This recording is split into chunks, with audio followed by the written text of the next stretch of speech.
2022 को करें good bye, 2023 का वेलकम करें महादेव के साथ पशुपतिनाथ में। जय बालाजी पैकेज टूर्स लाए हैं नेपाल यात्रा 25 दिसंबर से 4 जनवरी तक, जिसमें पशुपतिनाथ मंदिर के दर्शन के साथ साथ पोखराज हिल स्टेशन, गौतम बुद्ध जी के जन्म स्थान लुम्बिनी पर भी घुमाया जाएगा, केवल 16,000 रुपए में।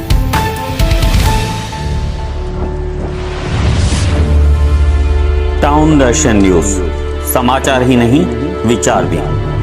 गुरुवार को महाराष्ट्र सरकार द्वारा शहर की खतरनाक इमारतों में रहने वाले लोगों को राहत देते हुए अध्यादेश पारित किया गया।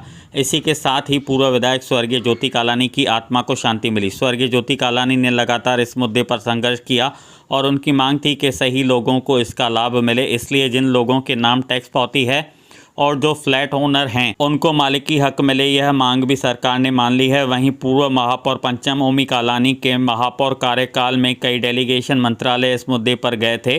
गुरुवार को शहर के लोगों को राहत मिली और पूर्व विधायक स्वर्गीय ज्योति कालानी की आत्मा को शांति मिली। विशेष बात यह है कि उल्लासनगर के काफी सारे बिल्डरों ने, भूमाफियाओं ने वो बिल्डिंगें गरीबों से खरीदनी, सस्ते दाम में खरीदनी शुरू करी है।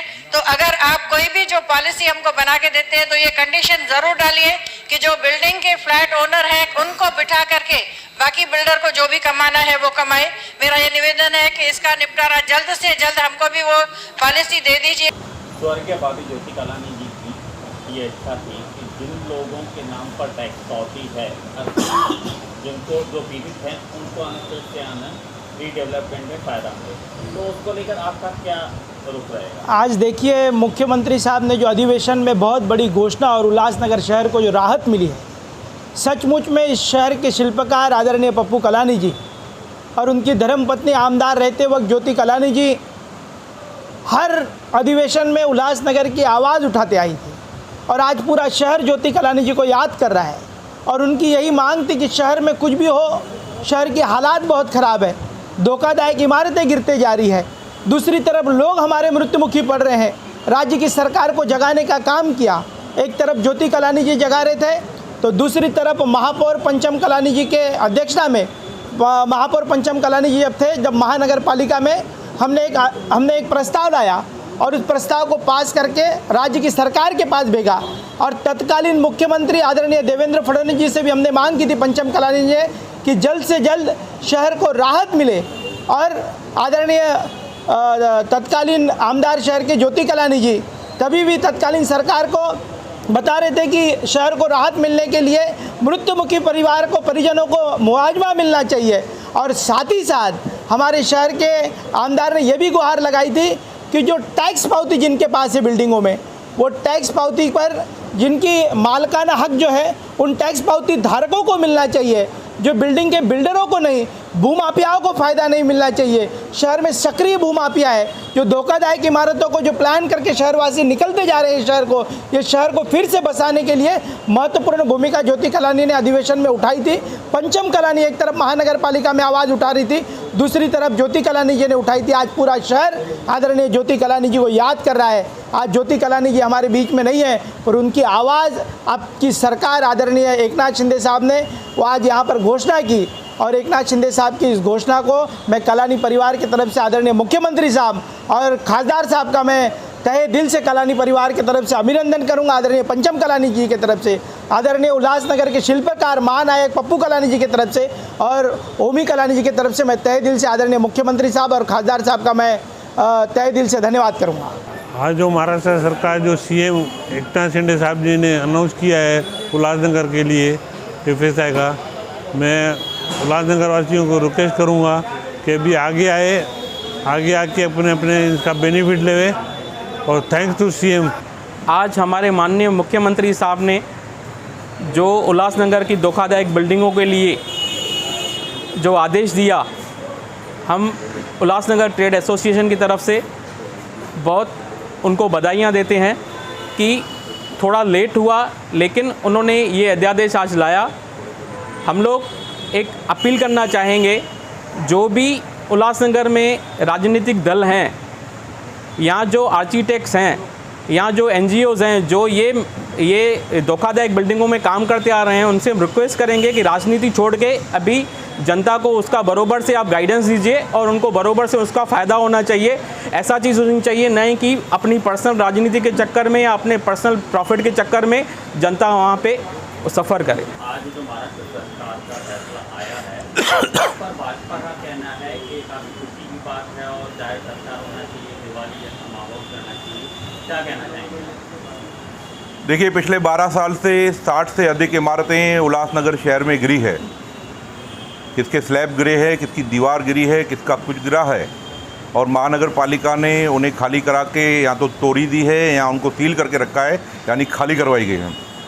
और इन 60 इमारतों में करीबन 72 लोगों की जानें गई है और करीब 900 परिवार बेघर हुए हैं, जो आज न जाने किस हालत में है। कोई कल्याण शिफ्ट हो गया है, कोई अंबरनाथ, कोई टीटवाला, कोई अपने मालकाना घर छोड़ के भाड़े पर रह रहा है, कोई अपने सहयोगियों के पास रह रहा है, कोई जो फ्लैट में था वो बैरक में आ गया है, जो फ्लैट में था वो चाल में आ गया है।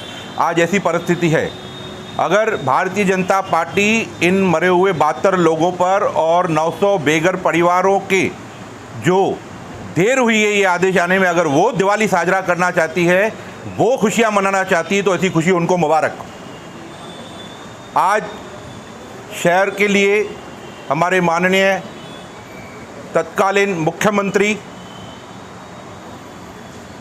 या मैं ऐसे कहूं कि हमारे शिंदे साहब ने आज जो विधानसभा में जो सत्र चल रहा है उसमें आज जो घोषणा हुई है, वो शहर के उन सभी जितने भी लोग मर गए हैं इन इमारतों में या बेघर हुए हैं, कहीं ना कहीं आने वाले लोगों तक इस त्रासदी को न पहुँचे, ये दिक्कत न हो, लोग और नहीं मरे, तो एक मार्ग हमें मिला है।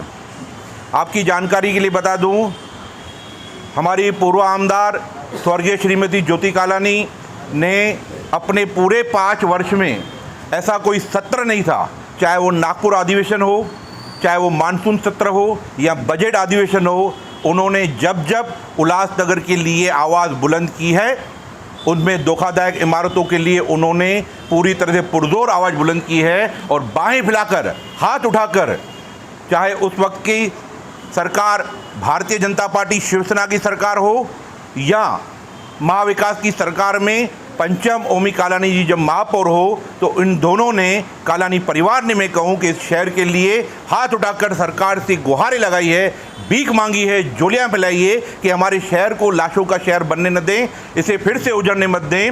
हम जो इस जंगल को मंगल हम लोगों ने उल्लासनगर को बनाया है, उसे एक बार फिर से जंगल होने न दें। कृपया कोई न कोई सरकार की तरफ से अध्यादेश आने चाहिए। आपको बता दूँ, पूर्व आमदार पप्पू कालानी ने 2005 में जब 855 का मुद्दा आया था, तब उस वक्त की कांग्रेस एनसीपी सरकार को झुकने पर मजबूर कर दिया था और एक अध्यादेश पास करवाया था, जैसे इलीगल कंस्ट्रक्शन ऑफ उल्लासनगर के लिए एक स्पेशल अध्यादेश निकला था, जिसमें सभी नियमित किए गए। उसमें कुछ खामियां थी, बहुत सारी उसमें त्रुटियां थी, रेट ज़्यादा थे, लोग आगे आए नहीं, पर उस वक्त वो अध्यादेश जरूरी था। लोगों के ऊपर जो लटकती तलवार थी वो जरूरी हटनी जरूरी थी, उस वक्त आदेश आया था। पर आज चलिए ठीक है, देर आए दुरुस्त आए, मैं कहूँगा।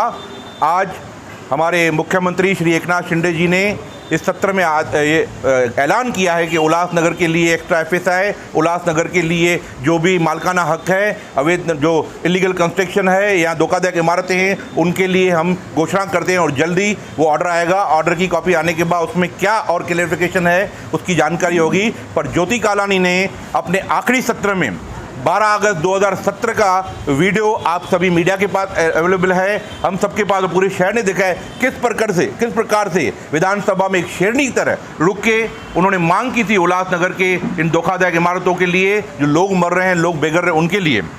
आज मुख्यमंत्री ने स्वयं ये घोषणा की है कि ये जो कमेटी बनाई गई थी, ये 21 जून 2021 के दिन इस कमेटी का गठन हुआ था।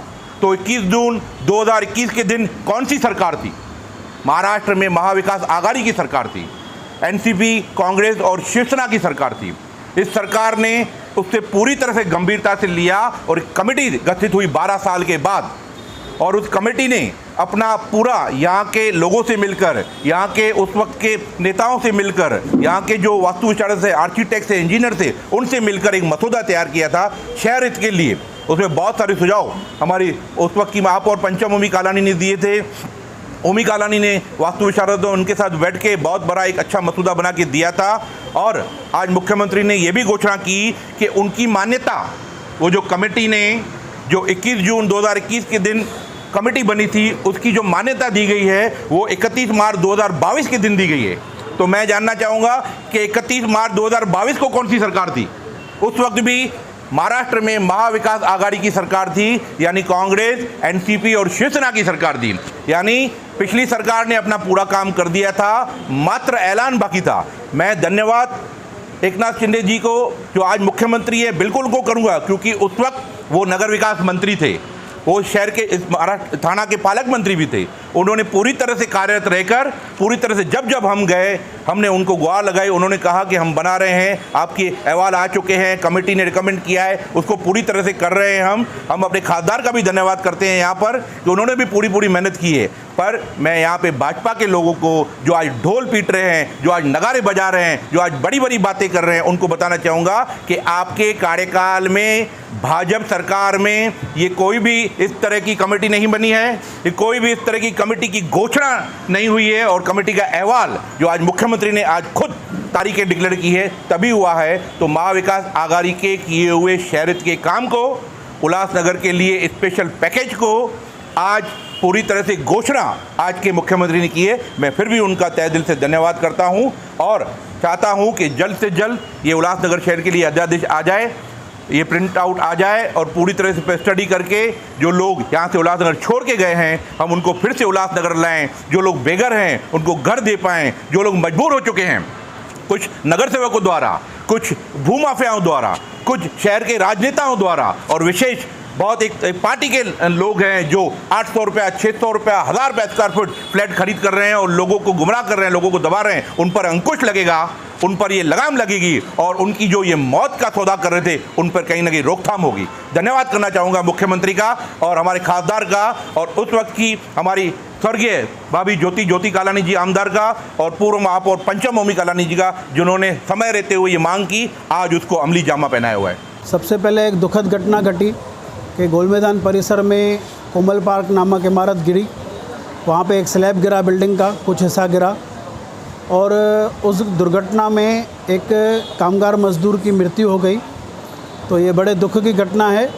सबसे पहले तो हम उस पर दुख व्यक्त करते हैं। साथ ही साथ एक उल्लासनगर शहर के लिए पॉजिटिव न्यूज़ आई। मानसून सेशन में हाउस में हमारे सम्माननीय मुख्यमंत्री जी ने घोषणा की है कि उल्लासनगर में जो धोखादायक इमारतें हैं उनके लिए पुनर्वसन योजना बनाई गई थी। जो समिति ने वो योजना सरकार के पास फॉरवर्ड की थी, उसको राज्य सरकार ने मंजूरी दी है, मुख्यमंत्री ने मंजूरी दी है। अभी FSI 4 के हिसाब से बिल्डिंगों का पुनर्वसन रीडेवलपमेंट किया जा सकता है। साथ ही साथ इंटेंसिव FSI और एंसिलरी FSI का भी उसमें समावेश होगा। यानी कि जो 5-6 माले की बिल्डिंग्स हैं वो जस की तस, तैसी की तैसी, मार्जिन्स को कम करके वो 8 माले में, 10 माले में, 12 माले में वैसे के वैसी बनाई जा सकती है। मतलब नागरिकों को उतनी की जगह उतनी ही मिलेगी। और जो 2006 में हमारे लोकनेता पप्पू कालानी के प्रयासों से जो रेगुलराइजेशन की पॉलिसी लाई गई थी, जिसका नागरिकों ने पैसे भरने में असमर्थता जताई थी, तो ज्योति कालानी ने जो मांग की थी कि उसका रेट कम किया जाए, और जिसको हम सारे नगर सेवकों ने, पंचम भाभी ने महापौर कार्यकाल में फॉलो किया। आज उसका रेट की घोषणा हुई है कि वो 2200 स्क्वायर मीटर के हिसाब से, मतलब तकरीबन 200 रुपये फुट के हिसाब से वो पुरानी इमारतों पे डंडे लगा के उसको रेगुलराइज किया जाएगा। और सबसे बड़ी बात तो मुझे इसमें ये दिख रही है कि आज उल्लासनगर शहर में सबसे बड़ी जो तकलीफ़ है कि हमारे सारे जो भी लेन देन पहले हो चुके हैं, वो 20 रुपये के स्टैम्प पेपर पे, 50-100 रुपये के स्टैम्प पेपर पे लोगों ने दुकान, मकान, फ्लैट्स अपने ख़रीदारी करके लिखा पढ़ी की हुई है। तो वो सब सरकारी योजनाओं का लाभ नहीं ले पा रहे थे, जिसका फ़ायदा उठाकर बिल्डर औने पौने दामों में उनकी बिल्डिंगें खरीद रहे थे, और वो बेचारे, उनको देने के अलावा उनको कोई चारा नहीं था। अब सरकार ने ये, हमारे मुख्यमंत्री साहब ने ये भी घोषणा की है कि उसके लिए भी 1 विंडो और कुछ सहूलतें दे रहे हैं, उनकी डिटेल्स आना बाकी है। तो कुल मिला के एक्स्ट्रा FSI एंसेलरी मिला के हमारे स्टैम्प ड्यूटी में राहत और रेगुलराइजेशन एक्ट में जो दंड था वो 2200 स्क्वायर मीटर मतलब 200 रुपये फुट, ये तीनों योजनाएं जो आई हैं एक साथ जो घोषणा हुई है उसके लिए शहर को भरपूर लाभ होगा। जिन इमारतों का मालिकाना हक नहीं है ऐसी इमारतों का क्या होगा, इसके लिए क्या जानकारी आपकी? मैं फॉर एग्जांपल बोलता हूँ, मेरे वार्ड में शिवलीला अपार्टमेंट थी। पिछले 15 सालों से हम उनके लिए संघर्ष कर रहे थे, लेकिन उनकी सारी जो खरीदी थी वो 50 रुपये 20 रुपये के डॉक्यूमेंट्स पे उन्होंने खरीदी करके रखी थी, जिस वजह से उनके लिए रास्ता नहीं था। वो बिल्डिंग खाली करके भी नहीं जा पा रहे थे कि हमारा हक मारा जाएगा, और मजबूरी में उनको वहीं 15 साल निकालने पड़े। अब जाके वो इमारत महानगर पालिका ने आखिर तोड़ी है। मतलब ऐसी जो घटनाएं हैं कि जहाँ पे नागरिकों को कुछ सरकारी योजनाओं का लाभ ही नहीं मिल रहा था, अब जो स्टैम्प ड्यूटी में राहत है कि पेनल्टी बिल्कुल मिनिमम लगा के उनकी रेगुलराइज की जाएगी, तो वो एक बड़ी बात है कि सारी इल्लीगल बिल्डिंगों का भी इसमें फ़ायदा हो जाएगा जिनके कच्चे कागज़ थे, पक्की रजिस्ट्रियाँ नहीं था।